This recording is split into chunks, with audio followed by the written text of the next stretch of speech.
मैं अपनी गवाही बताना चाहता हूँ। मेरी बहुत लंबी टेस्टमनी है चर्च। अगर मैं पूरी रात भी आपको बताता रहूं तो ये खत्म नहीं होगी, लेकिन मैं गागर च सागर भरांगा। गागर च सागर मतलब एक छोटे से घड़े में हम पूरा समंदर भर देंगे। मतलब छोटे शब्दों में मैं आपको बताना चाहता हूं कि मेरे मॉम डैड पहले मसीह में नहीं थे, वो बिलीव नहीं करते थे। मेरी लाइफ के थ्रू जब मैं बचपन में पैदा हुआ, जब मेरी मम्मी ने मुझे जन्म दिया, तो कुछ समय बाद मेरी पूरी बॉडी पे लेप्रेसी हो गया, कोहड़ की बीमारी हो गई। और मेरे मम्मी मुझे बताया करते हैं कि शमी बेटा तुझे पकड़ने के लिए भी जगह नहीं थी। शैतान का इतना ज़्यादा वास था हमारे घर पे, दुष्ट ने इतना ज़्यादा हमें परेशान किया हुआ था कि कोई भी रास्ता नज़र नहीं आ रहा था। उसके बाद मेरे डैड बिलीव नहीं करते थे यीशु मसीह के ऊपर, मॉम बिलीव नहीं करते थे यीशु मसीह के ऊपर, लेकिन मेरे चाचा जी ने अपनी लाइफ खुदावंद यीशु मसीह को दी। बहुत सारे डॉक्टर्स को दिखाया, बहुत सारे वैद्यों को दिखाया, बहुत जगह पर जिसने कहा शमी नूं इत्थे नला दो, उत्थे नलाता, ठीक है, इत्थे इहदा इशनान करा दो, उत्थे इशनान करा देता, लेकिन कहीं से कोई भी आराम नहीं पड़ा। जब मैं मरने वाला था तो मेरे चाचा जी हमारे घर पे आए। उन्होंने मेरी मॉम को, मेरी मम्मी जी को वचन सुनाया, खुदा का कलाम बताया, यस्सु के बारे में बताया, और उन्होंने कहा कि एक डॉक्टर मेरे पास है जो आपके बेटे को चंगा कर सकता है। और उन्होंने एक बहुत अच्छे खुदावंत के खादिम को अपने साथ घर पे लेकर के आए। जैसे ही मेरे चाचा जी उन्हें लेकर आए, उन्होंने मेरे ऊपर प्रार्थना की। अनॉइंटिंग ऑयल उन्होंने मुझे मेरी मम्मी को लगाने के लिए दिया, और जैसे ही मेरी मॉम यस्सु का नाम लेकर उस तेल को मेरे शरीर पर लगाती हैं, तो आप विश्वास करें चर्च, 3 दिन के बाद मेरी पूरी बॉडी साफ हो गई, मैं चंगा हो गया, मैं हील हो गया। उसके बाद मेरे डैड ने जब इस मिरेकल को, इस चमत्कार को देखा, उन्होंने मेरी मम्मी से पूछा कि शमी नूं किहड़ी दवाई दित्ती है। तो मेरी मम्मा ने कहा कि दवाई तो नहीं दी, लेकिन कमल एक पास्टर को लेकर आया था और उन्होंने दुआ की यस्सु का नाम लेकर, और ये बिल्कुल चंगा हो गया है। उसके बाद मेरे डैड पास्टर जी को ऑफरिंग देने के लिए गए चर्च में। उन्होंने कहा हमारे लिए इतना बड़ा काम हुआ है, इतनी बड़ी ब्लेसिंग मिली है। उस समय मैं आज से 32-33 साल पहले की बात कर रहा हूँ, अब मेरी एज 32 हो चुकी है। और उस वक़्त जब डैड ऑफरिंग देने के लिए गए, आप विश्वास करें वो ऐसे खुदा के खादिम थे, गए वो ऑफरिंग देने थे और वहीं रह गए। हालेलुया। कुछ ऐसी बातें उन्होंने मेरे डैडी जी से की। डैडी जी ने उन्हें कहा लो जी ਤੁਹਾਡੇ द्वारा साडा बेटा चंगा होया है, ਤੇ ਅਸੀਂ थोड़ी जी शुक्रगुजारी लेके आए हैं, कणक लेके आए हैं, चौल लेके आए हैं, रख लो। तो पास्टर जी ने कहा सिर्फ बेटा ठीक नहीं हुआ, परमेश्वर तुम्हारे लिए कुछ और भी रख के बैठा है, वो तुम्हें कुछ और भी देना चाहता है। वो बातें करते गए, कलाम सुनाते गए। मेरे फादर साहब कलाम सुनते गए। मेरे दादाजी नेवी में थे, जो नेवी आर्मी होती है, इंडियन आर्मी, और मेरे डैड आर्मी में थे। लेकिन कुछ समय बाद शैतानी चीज़ें इतनी ज़्यादा हो रही थी कि घर सक्सेस की तरफ नहीं जा रहा था। और जब उन्होंने खुदावंद यीशु मसीह को अपनी लाइफ दी तो हमारा पूरा घर ज्यों का त्यों हो गया। उसके बाद वो मिनिस्ट्री में आए, उन्होंने खिदमत करनी शुरू कर दी। परमेश्वर की बुलाहट थी उनकी लाइफ में। गवाही बहुत लंबी है, अगर कभी खुदा ने समय दिया तो मैं अपनी पूरी डिटेल में अपनी गवाही को आपको बताऊंगा, नहीं तो मैं इसे रिकॉर्ड कराऊंगा ताकि आप सुन पाएँ। मिनिस्ट्री के दौरान जब मैं 7-8 साल का हुआ, मुझे बड़ा ही शौक था कि मैं ढोलक बजाऊं और खुदावंद के गीत गाऊं। और मैं अपनी मॉम के साथ, अपने डैड के साथ अक्सर मीटिंग्स पे जाया करता था। और उस वक़्त उनके पास एक स्कूटर हुआ करता था, क्योंकि जब ना आप यस्सु को कबूल करते हैं तो ऐसा नहीं सोचना कि आप कंफर्ट जोन में हैं। मैं आपको बताना चाहता हूँ, ministry is not a entertainment, ministry is all about sacrifice. खिदमत जो है ये सारे का सारा बलिदान है। बहुत सारे लोगों के, इंडिया की बात कर रहा हूँ, बहुत सारे लोगों के ये विचार हैं पास्टरां दी लाइफ वधिया है ना, वधिया टाई शाई ला के ते चर्च दे विच आंदे आ, लेकिन उनका बोझ नहीं आप समझ सकते।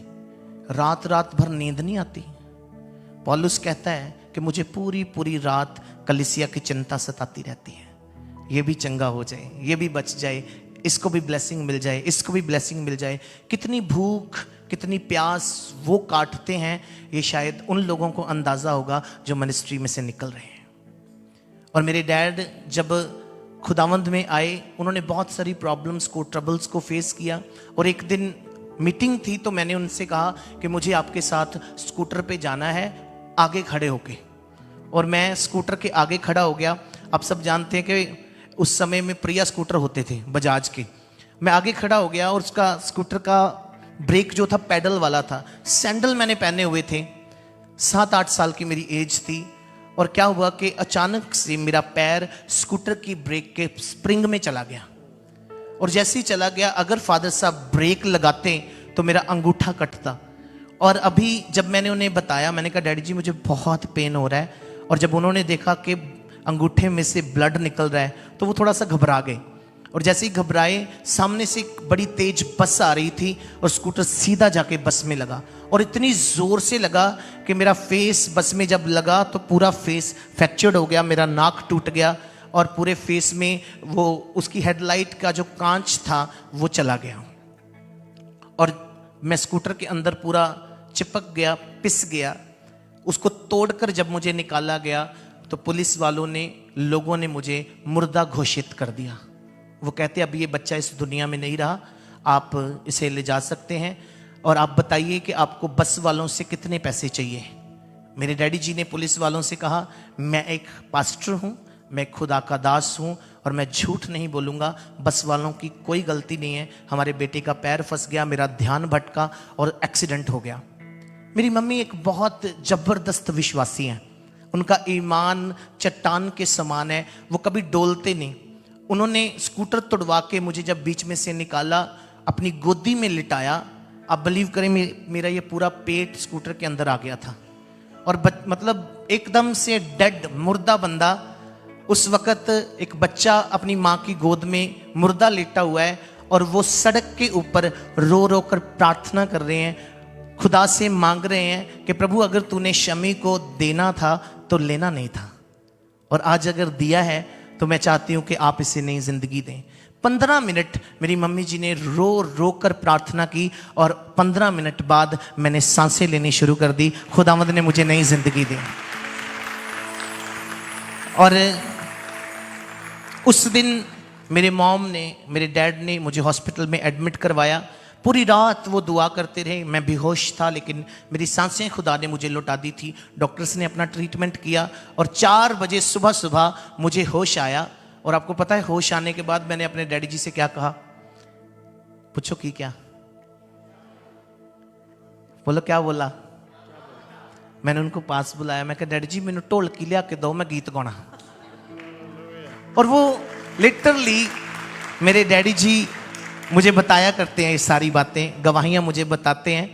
और उन्होंने मुझे कहा कि बेटा तूने ऐसा जब बोला तो मेरा दिल बैठ गया और मैं रोने लग गया कि इतनी मोहब्बत खुदा से कोई बच्चा कैसे कर सकता है। और उस दिन उन्होंने मुझे डेडिकेट किया कि शमी जब तक इस दुनिया में जिंदा रहेगा ये खुदावंद यस्सु की सेवा करेगा और कुछ नहीं करेगा। Praise the Lord. मैंने अपनी नॉलेज को बढ़ाने के लिए बहुत सारे अदर रिलीजन्स की स्टडी की। मैंने ऋग्वेद, सामवेद, यजुर्वेद, अर्थवेद, महापुराण, शिव पुराण, गीता, रामायण, महाभारत और 4 बार मैंने बाइबल को पढ़ा। इन सारी चीज़ों को पढ़ने के बाद मैंने एक बात पाई है कि यस्सु मसीह यकसा खुदा है। यस्सु मसीह वो परमेश्वर है जिसने हमसे ये वायदा किया कि मैं हूँ सो हूँ, जिसने कहा कि मैं स्वर्ग का द्वार हूँ, जिसने कहा मैं आदि और अंत हूँ, मैं मर गया था अब मैं जुगों जुगों तक जीवित हूँ, मौत और पताल की कुंजियाँ मेरे पास हैं। जो मेरे द्वारा आता है या मेरे द्वारा स्वर्ग जाना चाहता है वो कभी अंधेरे में नहीं चलता। We are sons and daughters of light. हम रोशनी के बेटे और बेटियां हैं। और इस जिंदगी के लिए मैं रोज खुदावंद की शुक्रगुजारी करता हूँ। पास्टर जी, मैं चर्च को हमेशा बताता हूँ कि यार जो मैं वर्शिप करता हूँ ना, ये अभी कर्जा उतार रहा हूँ। मेरे ऊपर मेरी जिंदगी का इतना कर्जा खुदा ने चढ़ाया हुआ है। जितनी ज़्यादा मैं वर्शिप करूँगा, शुक्रगुजारी करूँगा, दुआ करूँगा, उतना जल्दी फ्री होऊंगा। और जिस दिन कर्जा उतर गया ना, उस दिन आप देखना कितनी बरकतें आएंगी। अभी कर्जा उतार रहा हूँ, आप में से भी बहुत सारों के ऊपर कर्जा चढ़ा हुआ है, उतारा करो वेनु रोज। हम तो उसका ब्याज भी नहीं दे सकते हैं। इतनी बरकतें, इतनी ब्लेसिंग्स उसने हमें दी हैं। और आज आप सबके रूबरू किया है, ये खुदावंद की बरकत है, ये उसकी आशीष है। और तुसी सारे बड़े सोने लगते पे हो। और खुदावंद आपकी स्माइल को इसी तरह से बरकरार रखे। वो आपके आंसुओं को अपनी कुप्पी में बंद करके रखता है।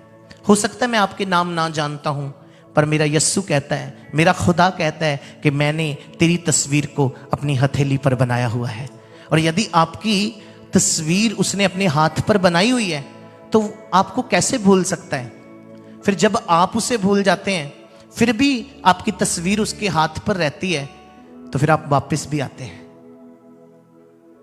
पर हमें उसे भूलना नहीं। हमें हर छोटी से छोटी और बड़ी से बड़ी बरकत के लिए उस खुदावंद को शुक्रगुजारी देनी है। और हम एक ऐसे एरिया में मिनिस्ट्री करते हैं, उसका नाम है चमकौर साहिब। सब बोलें, चमकौर साहिब।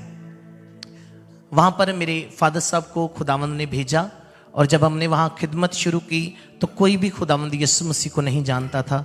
वहां पर 40 गुरुद्वारे हैं और एक ही चर्च है जो खुदा ने हमें दिया। और इंडिविजुअली बड़ी मुशक्क़त के बाद, स्ट्रगल के बाद उस चर्च को खड़ा किया गया। और मैं खुदावंद का बड़ा शुक्रगुजार हूँ कि अब हमने वहाँ पर खुदावंद की जब खिदमत की है, वहाँ पर जब परमेश्वर ने अपने लोगों को इस्तेमाल किया है, अब हम इस लेवल तक पहुँचे हैं कि अब वहाँ पर हम एक खूबसूरत चर्च बना सकें, एक खूबसूरत बिल्डिंग बना सकें। और मैं खुदावंद का शुक्रगुजार हूँ कि परमेश्वर ने, मैं एक कंप्यूटर इंजीनियर हूँ बेसिकली। मेरी अपनी कंपनी थी पहले, लेकिन खिदमत के दौरान फिर मैंने इतना प्रेशर था कि मुझे वो कंपनी अपनी छोड़नी पड़ी।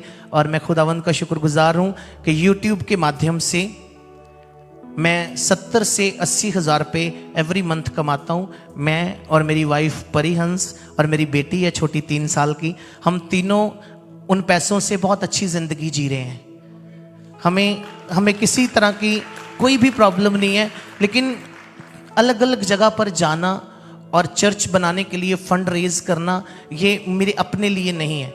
ये खुदावंद ने एक दिया हुआ बोझ है कि जिस जगह पर चर्च नहीं, मैं चाहता हूँ कि वहाँ पर चर्च भी हो। और वो फैमिली चर्च नहीं है, वो जनरेशनल चर्च है। वहाँ पर पुश्तें खुदावंद की खिदमत करेंगी, उसकी महिमा करेंगी। आप में से कितने खुश हैं? बोरता नहीं होगे? बरकत पा रहे हो? यीशु ली ताली में ज़्यादा जोर दी। Praise the lord, hallelujah.